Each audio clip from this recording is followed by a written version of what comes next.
আল্লাহ বললেন, গোলাম, যে কোনো মুহূর্তে বিপদ দিয়ে তোমাদেরকে নাস্তানাবুদ করতে পারি। বিশ্বাসী বলে যদি নিজেকে দাবি করো, সব সময় ডাকতে হবে একজন সত্তাকে। বলেন তিনি কে? এই কথা ক্লিয়ার? এই সবগুলো উদাহরণ শেষে সবার কাছে ক্লিয়ার হয়েছে না যে বিপদ থেকে, আপদ থেকে, পরীক্ষা থেকে, ক্যালামিটি থেকে আমাদেরকে কেউ বাঁচাতে পারে না একজন সত্তা ছাড়া। আবারও বলেন তো তিনি কে? ক্লিয়ার? হ্যাঁ, সবাই বুঝতে পারছেন? আচ্ছা, এবার আমরা দেখি বিষ্ণু ঈসা ইসলামের জীবনে বিপদ আপদ ছিল কিনা।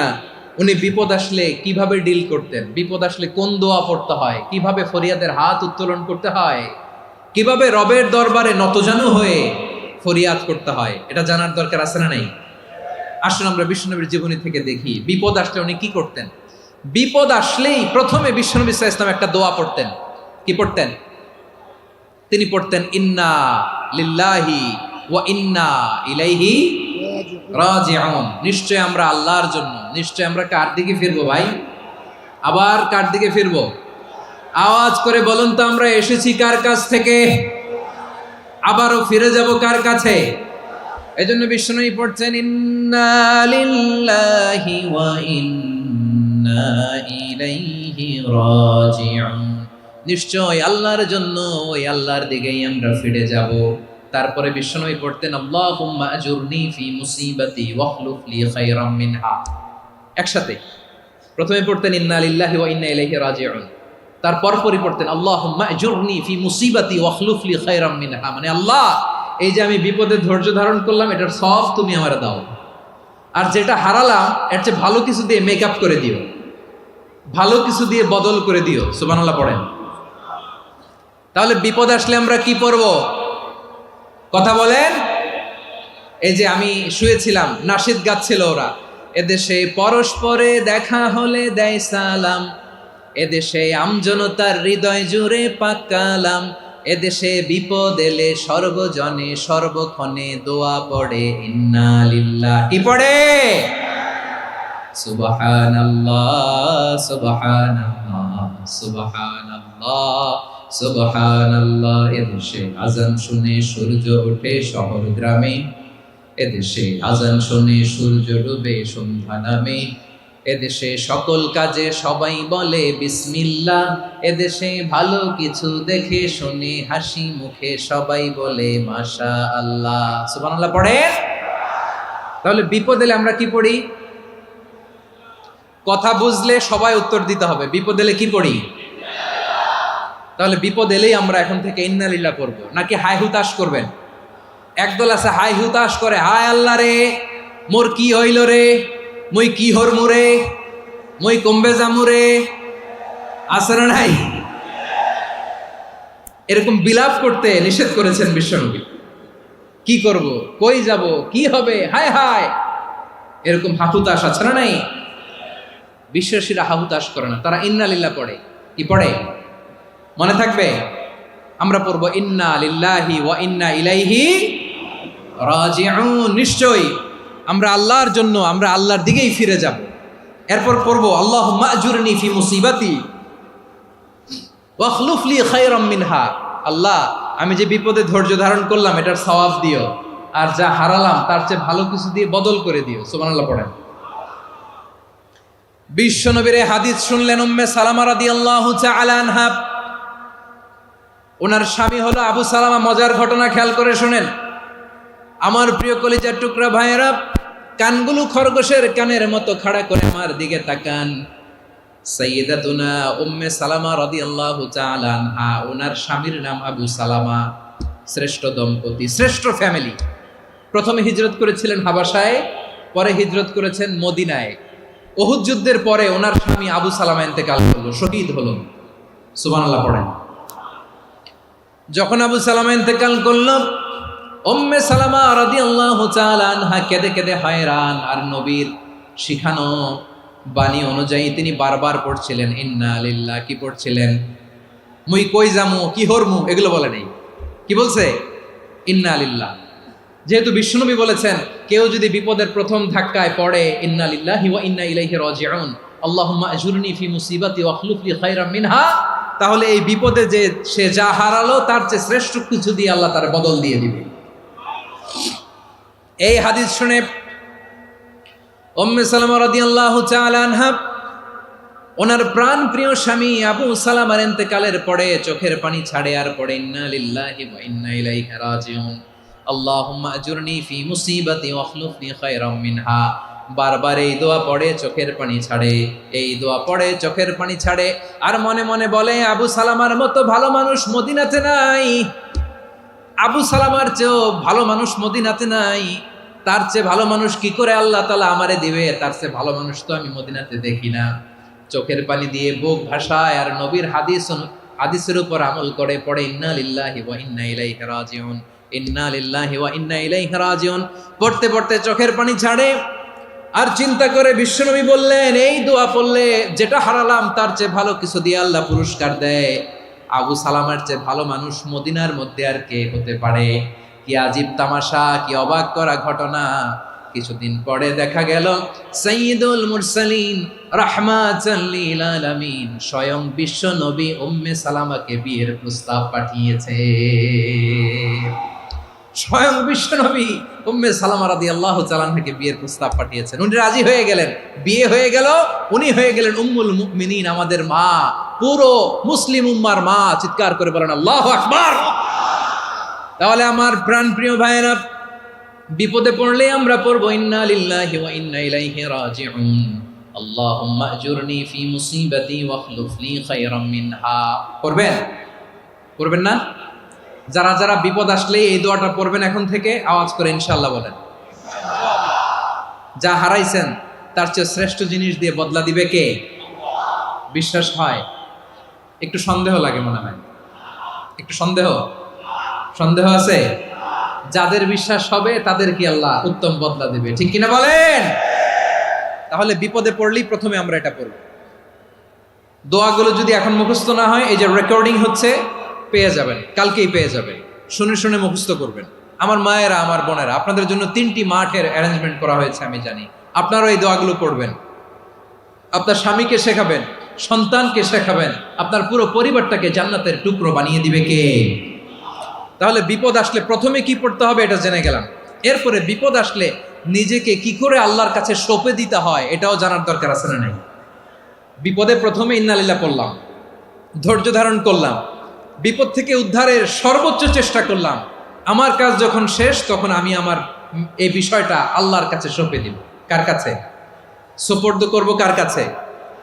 বিপদে বললে কেমন করে নিজেকে আল্লাহর কাছে সঁপে দিতে হয় আসুন সাইয়েদনা ইব্রাহিম আলাইহিস সালামের জীবনী থেকে জানি। আল্লাহর খলিল ইব্রাহিম আলাইহিস সালাম আমাদের মতো সমাজ ব্যবস্থা পায় নাই। আমরা জন্মের পরে আমাদের কানের ভেতরে আজান দিয়েছে কে? একামত দিয়েছে কে? আমাদের বাপদাদারা আমাদের কানে আজান দিয়েছে কি? দেয় নাই। আমাদের জন্মের পরেই তো আজান, একামত, বাড়ির পাশে মসজিদ, প্রতিদিন আজান, জুমার খুতবা, প্রতি মাসে মাসে তাফসিরুল কোরআন মাহফিল, মসজিদ, মিনারা, অভাব নাই, ঠিক কিনা বলেন? আপনি যেই সুন্দর ইসলামিক এনভায়রনমেন্ট পেয়েছেন, আমাদের ইব্রাহিম খলিল উনিও কি এরকম পেয়েছিলেন? হ্যাঁ, উনি জন্মের পর পরে ওনার কানে আজান দিয়েছে কেউ? আমার প্রিয় ভাইরা, আগা গোড়া একটা শিরকি পরিবেশ উনি জন্মগ্রহণ করেছেন। উনি ছাড়া ওই তল্লাটে একজনও আল্লাহর উপর বিশ্বাসী নয়। কল্পনা করতে পারেন? গোটা তল্লাটে, গোটা দেশে বিশ্বাসী মুমিন, আল্লাহর উপর বিশ্বাস স্থাপনকারী কয়জন? সবাই বলেন কয়জন? বাকি সব মুশরিক। বাকি সব মুশরিক নিজের সাথে নিজে শক্ত বোঝাপড়া করে, অ্যানালজি করে, সেলফ কনভারসেশন করে উনি মহা সত্যের সন্ধান পেয়েছেন। উনি আকাশের তারা দেখে ভাবে মনে হয় এটাই আমার খোদা, পরে দেখে তারা নাই, মনে মনে বলে না তাইলে এটা না। আবার চাঁদ দেখে বলে চাঁদটা বড় মায়া লাগে, মনে হয় এটাই আমার রব, পরে দেখে চাঁদও নাই, কয় না এটা না। এরপরে দ্বিপ্রহরের জলজলে সূর্যটা খাঁ খাঁ করে গোটা পৃথিবীটারে রৌদ্র দিয়ে তাতিয়ে রাখে। তিনি ভাবলেন মনে হয় এটাই আমার রব, কারণ এটাই তো সবচেয়ে বড়। কিন্তু বিকেল বেলা ওই সূর্যটাও যখন চলে যায়, সাইয়েদনা ইব্রাহিম বলে না এটাও তো নাই, আমার খোদা যদি আমারে ছেড়ে চলে যায়, বিপদে পড়লে আমারে উদ্ধার করবে কে? এভাবে নিজের সাথে অ্যানালজি, সেলফ কনভারসেশন করতে করতে করতে তিনি মহা সত্যের সন্ধান পেয়েছেন। সুবহানাল্লাহ পড়েন। সব শেষে তিনি ডিসিশন নিয়ে ঘোষণা দিলেন, ইন্নী ওয়াজ্জাহতু ওয়াজহিয়া লিল্লাযী ফাতারাস সামাওয়াতি السماوات والأرض حنيفا وما أنا من المشركين নিশ্চয় আমি এমন সত্তার দিকে মনোনিবেশ করলাম, মুখাপেক্ষী হলাম, যিনি আকাশ বানিয়েছেন, জমিন বানিয়েছেন, আমি মুশরিক নই। সুবহানাল্লাহ। পারতেন? আপনি পারতেন? কেউ নাই, লক্ষ লক্ষ মুশরিক, আপনি একা। ওনার মতো এরকম বিচক্ষণতা দিয়ে আল্লাহরে খুঁজে পাইতে পারতেন আপনি? কি নবী ছিল, আল্লাহকে খুঁজে পেয়েছে। যখন আল্লাহর ইবাদত শুরু করলো, এই কথা ছড়ায় পড়লো চারদিকে। নমরুদ সাইয়েদনা ইব্রাহিমকে ডেকে পাঠালেন। নমরুদ বলে, ইব্রাহিম, তুমি নাকি মূর্তির পূজা না করে কোন নতুন রবের ইবাদত করো, কে তোমার রব? সাইয়েদনা ইব্রাহিম বললেন, রব্বি আল্লাযী ইউহয়ী ওয়া ইউমীত, আমি এমন রবের ইবাদত করি যিনি জীবন দেন, যিনি মৃত্যু দেন। নমরুদ বলে, তাই নাকি? তোমার রব জীবন দেয়, মৃত্যু দেয়, আর এটা তো আমি দেই। আমিও তো জীবন দেই, আমিও তো মৃত্যু দেই। সাইয়েদনা ইব্রাহিম বললেন, কেমন করে তুমি জীবন দাও, মৃত্যু দাও, একটু দেখাও তো। নমরুদ জেলখানা থেকে দুজন কয়েদিকে ডেকে আনলো। কয়েদি এনে অর্ডার করলো, একটাকে এখনই শিরোচ্ছেদ, হেড অফ, ডেথ পেনাল্টি, মৃত্যুদণ্ড দেয়া হলো, ফিনকি দিয়ে রক্ত বেরোনো। নমরুদ বলে, দেখো, দুজনকে ধরে আনলাম, একজন কয়েদিকে দিলাম ডেথ পেনাল্টি, মৃত্যুদণ্ড, ওরে মৃত্যু দিলাম। আরেকজন যে দাঁড়িয়ে আছে, চাইলে ওরেও আমি মৃত্যুদণ্ড দিতে পারি, কিন্তু না, ওরে আমি দিব না, ওরে আমি বাঁচাইয়া দিলাম, ছেড়ে দিলাম, মানে জীবন দিলাম। দেখো ইব্রাহিম, তোমার চোখের সামনে একজনরে মৃত্যু দিলাম, আরেকজনরে জীবন দিলাম। আপাত দৃষ্টিতে তাই তো, একজনরে তো জীবন দিল, আরেকজনরে মৃত্যু দিল। সাইয়েদনা ইব্রাহিম এবার বিপাকে পড়ে গেলেন। কিন্তু এক একজন নবীকে আল্লাহ এমন উইজডম, বিচক্ষণতা দিয়ে এই জমিনে পাঠিয়েছেন। মুহূর্তের মধ্যে আল্লাহর খলিল ইব্রাহিম বললেন, ফাইন্নাল্লাহা ইয়াতি বিশ-শামসি মিনাল মাশরিকি ফাতি বিহা মিনাল মাগরিব ফাবুহিতাল্লাযী কাফার। আল্লাহর খলিল ইব্রাহিম বললেন, নমরুদ, বুঝলাম তুমি জীবন দাও, মৃত্যু দাও, দেখলাম, কিন্তু আমার রব, আমার আল্লাহ প্রতিদিন সকালবেলা উষা লগ্নে ওই পূর্ব দিগন্ত থেকে সূর্যটাকে উদিত করেন, সাঁঝের বেলা, বিকেল বেলা, কুথুরি লগ্নে, সন্ধ্যাবেলা ওই দ্বিপ্রহরের জলে সূর্যটাকে পশ্চিম দিগন্তে ডুবিয়ে দেন। মানে সকালবেলা পূর্ব দিক থেকে উদিত করা সূর্যটাকে পশ্চিম দিকে বিকেলে তিনি ডুবিয়ে দেন। তুমি যদি পারো ওই সূর্যটাকে পশ্চিম দিক থেকে উদিত করে পূর্ব দিকে ডুবিয়ে দাও। সুবহানাল্লাহ পড়বেন না? দেখেন, ইনস্ট্যান্ট ইন্টেলেক্ট, মুহূর্তে বিচক্ষণতা, উইজডম কাকে বলে? নমরুদ পারবে? নমরুদের বাপ পারবে? ওর দাদা, ওর 14 গোষ্ঠী, গোটা বিশ্বের সব ক্ষমতাধর রাষ্ট্রনায়করা একসাথে হলে পারবে? ফাবুহিতাল্লাযী কাফার পারে নাই, ব্যর্থ হয়েছে। এবার তেলে বেগুনে জ্বলে উঠেছে, রেগে মেগে আগুন বলে, ফালকুহু ফিল জাহিম। ওর সাথে তর্ক নাই, না পেরে এবার এটারে আগুনে ফেলা। বিশাল বিশাল গাছ কেটে লাকড়ি এনে আগুনের কুণ্ডলি বানানো হলো, দাও দাও দাও দাও করে আগুন জ্বলে। আল্লাহর খলিল ইব্রাহিমকে আগুনে নিক্ষেপ করা হবে। আল্লাহর খলিল সাইয়েদনা ইব্রাহিমের হাতের মধ্যে রশি দিয়ে টাইট করে বাঁধা হলো, পায়ের মধ্যেও টাইট করে রশি দিয়ে বাঁধা হলো। আল্লাহর খলিল ইব্রাহিমকে আগুনের কুণ্ডলির মধ্যে ফেলা হবে। অমিয়া, আপনি যে বিপদের কারণে ভয় পান, হতাশ হন, এটা কোনো বিপদ ওনার বিপদের সামনে? পটুয়াখালী আওয়াজ করে বলুন, সাইয়েদনা খলিল ইব্রাহিমের বিপদের সামনে আমাদের বিপদগুলো কোনো বিপদ? এটা কোনো বিপদই না, এটা কোনো বিপদই না। হাত পা বেঁধে টাইট করে নিক্ষেপ করা হবে, সিম্পলি ফেলা যাবে না, কারণ দাও দাও করে দ্য ব্লেজিং ফায়ার, এমন আগুনের কুণ্ডলি, কাছে যাওয়া যায় না, আগুনের উত্তাপে নিক্ষেপ করা হবে। হাতে রশি বেঁধে, পায়ে রশি বেঁধে আল্লাহর খলিল ইব্রাহিম আলাইহিস সালামকে আগুনের মধ্যে নিক্ষেপ করা হবে। আহা, এটার বলে অগ্নি পরীক্ষা। উনি অগ্নি পরীক্ষার সম্মুখীন হয়েছেন। এজন্য কঠিন পরীক্ষাকে আমরা অগ্নি পরীক্ষার সাথে তুলনা করি, ঠিক কিনা? সাইয়েদনা জিবরাইল এসে বললেন, ও আল্লাহর খলিল, ওরা তো আপনার হাতও বেঁধে ফেললো, পাও বেঁধে ফেললো, নড়াচড়ার সুযোগ নাই, বলেন আমি জিবরিল ফেরেশতা আপনার জন্য কি করতে পারি? আল্লাহর খালিল ইব্রাহিম বলেন, ও জিব্রাইল, তোমার কাছে আমার কোনো চাওয়া পাওয়া নাই। সুবহানাল্লাহ বলেন। তোমার কাছে বলার কিছু নাই, তোমার সাহায্যের আমার দরকার নাই। সাইয়েদনা ইব্রাহিম আলাইহিস সালামকে হাতে পায়ে রশি বেঁধে হাত পা বাঁধা অবস্থায় জ্বলন্ত অগ্নিকুণ্ডে যখন নমরুদের দলবল নিক্ষেপ করবে, আল্লাহর খালিল কিভাবে নিজেকে আল্লাহর কাছে সঁপে দিয়েছেন পটুয়াখালীর ভাইরা খেয়াল করে শুনুন। হাত পা বেঁধে আল্লাহর খালিলকে যখন নিক্ষেপ করা হবে, তিনি মুখ ফুটে বলে ফেললেন, হাসবুনাল্লাহু ওয়া নি'মাল ওয়াকিল। হাসবুনাল্লাহু ওয়া নি'মাল ওয়াকিল, আমার জন্য আল্লাহই যথেষ্ট, আমার জন্য আল্লাহই যথেষ্ট। তিনি আমার সবচেয়ে বড় গার্ডিয়ান, তিনি আমার সবচেয়ে বড় অভিভাবক। জিব্রাইলের সাহায্যে অফারকে ফিরিয়ে দিলেন। দুনিয়ার বুকে কারো কাছে কিছু বলেন নাই, মুখ ফুটে বলেছেন হাসবুনাল্লাহ। ও আমার পটুয়াখালীর প্রাণের ভাইয়েরা, খেয়াল রাখবেন, কোনো বান্দা তার হাতে থাকা সব চেষ্টাটুকুন করার পরে মুখ ফসকে মুখ দিয়ে যখন বলে ফেলে হাসবুনাল্লাহ, বান্দা যখন হাসবুনাল্লাহ বলে ফেলে, ওই ব্যাপারটা ডিল করার দায়িত্ব স্বয়ং আল্লাহ আরশের উপর থেকে নিয়ে নেয়। আপনি যখন বলে ফেলবেন হাসবুনাল্লাহ, এটা ডিলিং করবে কে তখন? চিল্লায় বলেন না, তিনি কে? বান্দা তার সাধ্যের সবটুকু চেষ্টার পরে নতজানু হয়ে যখন বলবে হাসবুনাল্লাহ, আল্লাহ তুমি আমার জন্য যথেষ্ট, নি'মাল ওয়াকিল, তুমি আমার শ্রেষ্ঠ অভিভাবক, তখন তার কি দরকার না দরকার এটা ডিল করে স্বয়ং আল্লাহ। নিক্ষেপ করা হলো সাইয়েদনা ইব্রাহিমকে অগ্নিকুণ্ডলিতে। হাজার হাজার মানুষের দৃশ্য দেখার জন্য জড়ো হয়েছে এরকম বিশাল ময়দানে। কিন্তু কি অবাক করা ঘটনা, সবাই ভয় পাচ্ছিল, না জানে কি হয়ে যায়। আল্লাহর খালিলকে যখন আগুনের কুণ্ডলিতে নিক্ষেপ করা হয়, আল্লাহর খালিল ইব্রাহিম আগুনের কুণ্ডলের মধ্যে বসে বসে মানুষগুলোর দিকে তাকিয়ে হাসতে শুরু করে দেয়।